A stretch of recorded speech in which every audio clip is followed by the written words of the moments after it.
Hey YouTube, I got a bit of a different topic today. We aren't trying to find out who's stronger, who will win in a fight, unless you want me to, but instead we are going to see who was better at taking over the Earth or completing their goal by the end of their arc between Goku Black and Baby Vegeta.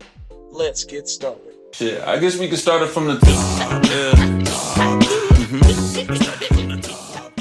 I guess we'll start with Baby Vegeta.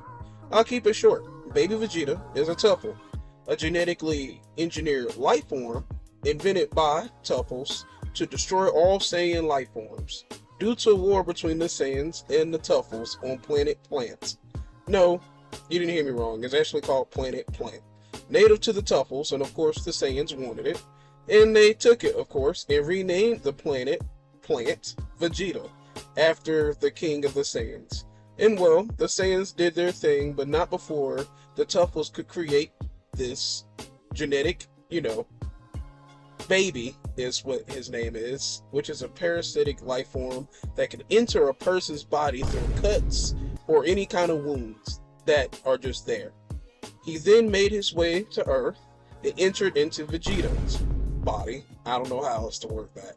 It was also part of his plan to get revenge. So he was going to use Vegeta's race to erase the rest of the planet, if you will, by putting babies, oh my god, by infecting the planet.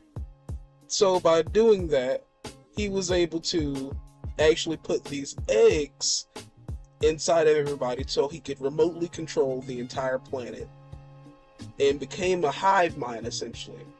And when he was able to, do this to multiple Saiyans and have them all under his control, you can see how you could make this a problem. Well, after he had his people, he used the Black Star Dragon Balls, a variant of the Dragon Balls exclusive to GT. A wish from the Black Star Dragon Balls. When you do that, the planet goes boom. Don't know who made those, but he used those Dragon Balls to make the planet Tuffle, which is essentially Planet Vegeta, which is essentially Planet Plant. And of course, the drawback was that the planet that you made the wish on is destroyed, which he didn't care about because his plan was to move all of his people to the new planet Tuffle. Well, shortly, close to a year, Goku returned, and it was almost impossible to get all the balls back, to be able to undo the disaster of the Earth. So, of course, the Earth was destroyed. So realistically, Baby did accomplish his goal.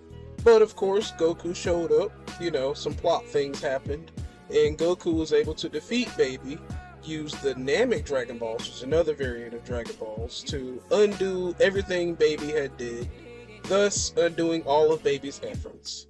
So I don't know if you want to count that he got his goal, or he didn't, but basically everything was undone.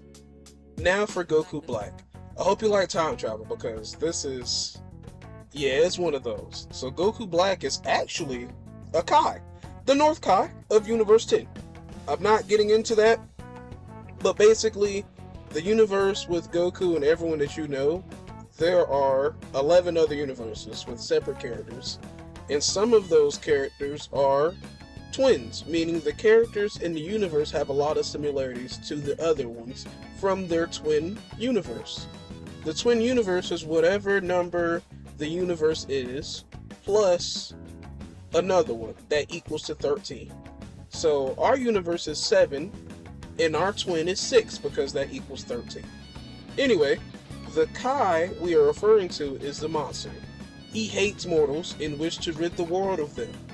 He calls it his Zero Mortal plan, but never had the balls to do it, until one timeline did, and got rid of his master, Gowasu, I hope I pronounced that correctly, and took his ring called the Time Ring, which allows the user to jump forward in time and return to the present, but not travel to the past.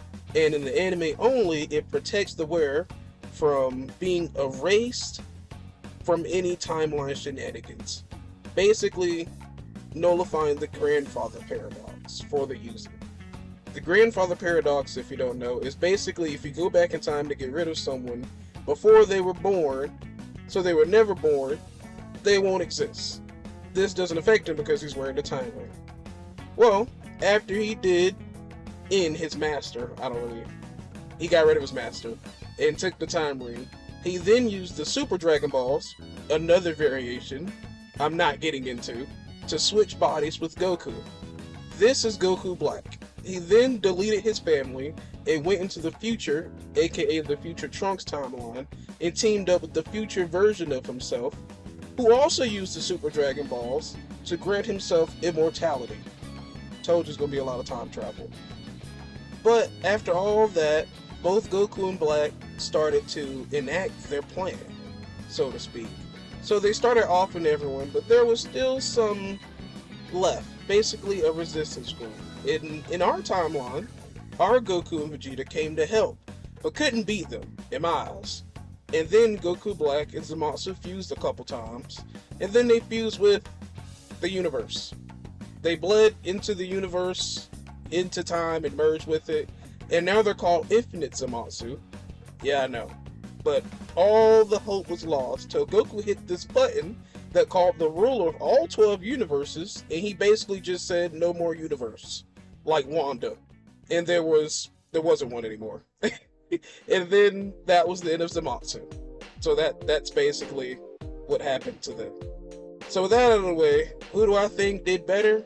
Well, if we're going off effectiveness, Baby's was more calculated and easier to pull off. But the results that Zamasu did was technically, you kind of didn't win. You had to get Zeno out here to do it for you. So the protagonist technically couldn't do anything. So in my eyes, technically Goku Black won. If you made it to the end, comment Baby or Black for whoever you think did it better, and if you want to, explain why. If you want me to do a versus match of these two, I will, but only if this video gets 100 likes. Sound fair? And with that being said, I hope you guys liked the video, and if you did, don't forget to hit that like button and subscribe. Thank you all for watching. Wanna be anime.